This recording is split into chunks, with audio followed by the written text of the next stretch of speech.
అందరికీ నమస్కారం.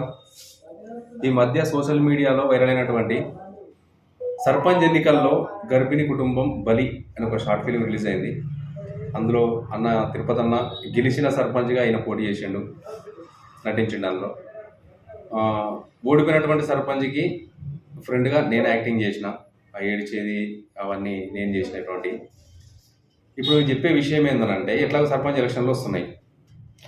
అయితే మనము తీసిన షార్ట్ ఫిలిము తెలంగాణ మొత్తం వైరల్ అయింది. ఆంధ్ర తెలంగాణ అంటే నిజం జరుగుతున్న సిచ్యువేషన్ బట్టే అది ఉన్నది. మనం చేసింది కూడా అదే. వాస్తవానికి నువ్వు చిన్న క్యారెక్టర్ చేసినావు, తీసుకొచ్చినావు అని, అరే మేము ఉన్నాం, నీకు ఎందుకన్నా అన్ని రకాలు మేము ఉన్నామని నిలబడ్డ తర్వాత ఏం చేసినాం, నమ్మించి గొంతు కోసి. అంటే ఇప్పుడు ప్రతి ఊళ్ళో కూడా ఇలాంటి వాళ్ళు ఉన్నారు చాలామంది.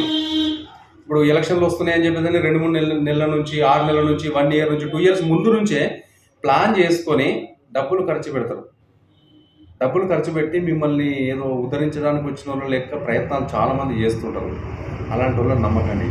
ఒకవేళ మంచి చేద్దామన్న ఉద్దేశం అలాంటి వాళ్ళు కనుక ఉంటే, అతని చుట్టుపక్కల వాడి దోస్తులు ఎట్లున్నారు, వాడి సర్కిల్ ఎట్లున్నది, మంచోళ్ళ చెడ్డోళ్ళ, అంటే మనల్ని ఏలడానికి, అంటే మనల్ని నాశనం పట్టించడానికి వీళ్ళు ఏమైనా నటిస్తున్నారా అని చెప్పేసి ఒక కోణంలో ఆలోచించి నిర్ణయాలు తీసుకోండి.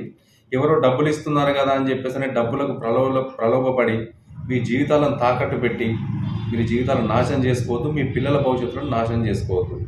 నిజంగా ఈ రోజుల్లో సర్పంచ్ చేయాలంటే లక్షలు కాదు, కోట్లు అవుతున్నాయి. అయితే ఇంకొక విషయం, విలేజ్లలో కూడా 40-50 లక్షలు ఖర్చు పెట్టి నువ్వు గెలిచి 40-50 లక్షలకు ఎంత ఇంట్రెస్ట్ అవుతుంది ప్రతి నెల, నువ్వు ఎట్లా జరుపుతావు, వచ్చే లాభం ఏంది గ్రామ పంచాయతీల? ఓకే, ఆ విషయం పక్కన పెట్టేస్తే, ఈ ఊళ్ళో అంత పెట్టినరట, ఈ ఊళ్ళో 1 కోటి అట, ఈ ఊళ్ళో 50 లక్షలట.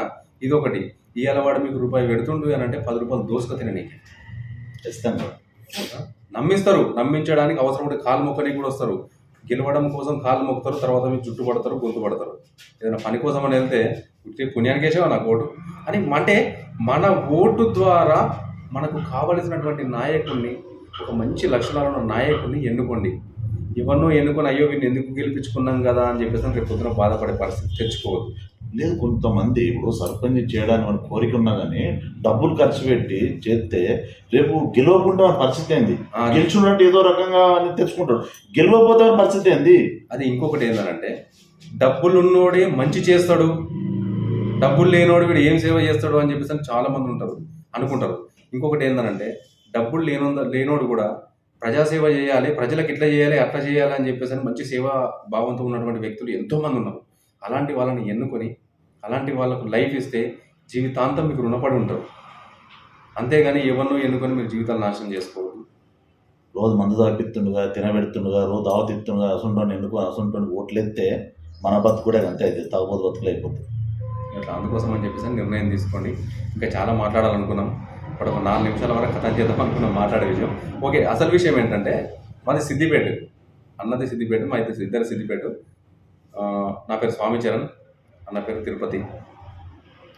మా విజ్ఞాపం ఏంటంటే, ఇక్కడ నుంచి ఇప్పుడైనా ఆలోచించి ఎవరన్నా ఎన్నుకుంటారో మంచి వాళ్ళని చూసి ఎన్నుకోరి. ఎవడో తాగిపించడానికి, పైసలు పెట్టడానికి, వాళ్ళ వీళ్ళని నమ్మకుండా ఊర్లో నిజంగానే సేవ చేసేటోని ఎన్నుకోరి.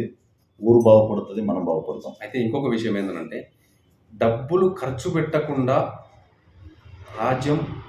రాజకీయం భవిష్యత్తులో నడవాలనేది మా యొక్క ఉద్దేశం. డబ్బులు ఖర్చు పెట్టినంత మాత్రాన వాడిని మంచి చేస్తాడని కాదు, డబ్బులు ఖర్చు పెట్టినవాడు చెడు చేస్తాడని కాదు. డబ్బులు ఖర్చు పెట్టలేనటువంటి రాజకీయం జరగాలి, అప్పుడే ప్రజలందరికీ సమన్వయ న్యాయం జరుగుతుందని కోరుకుంటున్నాం. ఎవరినో కింతపరచడానికి మాత్రం మాట్లాడతలేము.